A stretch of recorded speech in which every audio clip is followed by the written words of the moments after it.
बर्तमान आम सब आसचु बुलाप ये हूँ भूषणेश्वर।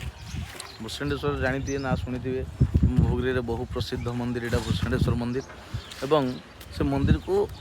आम आपको सब देखेबी कौन कौन ये पछपटे सब देखिए सब गार्डन है सब बहुत सुंदर सुंदर भाव में मानने साजसज्जा हो मंदिर कम चलती तो मंदिर तो ए सुधा कम्प्लीट हो पानी आप देखिए बर्तमान मंदिर बर्तमान ठाकुर से अच्छा बर्तमान मंदिर तो कम्प्लीट है ना बाकी जहाँ भी ये बर्तमान हो बहुत किसी आग अपेक्षा बहुत किसी उन्नति हो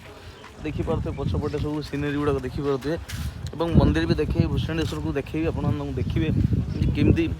जेटा कि आम कहूँ आम भोगराई तो प्रसिद्ध ये जानी दुईरे यहाँ एशियार सर्वबृहत लिंग जोटा आमर भूषणेश्वर जोटा भोगरी अच्छा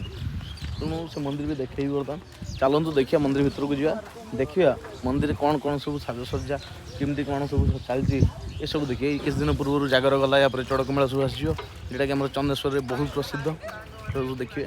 तो देखो मंदिर तो परिष्कार हो पूजापाठ सरला मंदिर परिष्कार हो देखु मैंने थोड़े आसतु निहाती बुलापी ये जगह को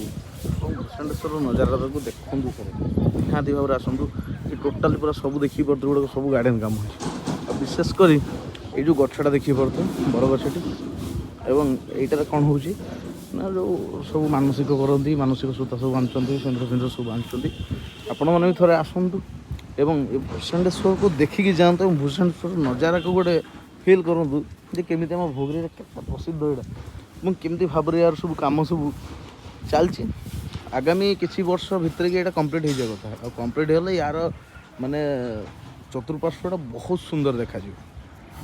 धन्यवाद एमती आपण मैंने आमको सपोर्ट कर चलतु वीडियो भल लगी लाइक करूँ शेयर करूँ कमेंट करूँ धन्यवाद।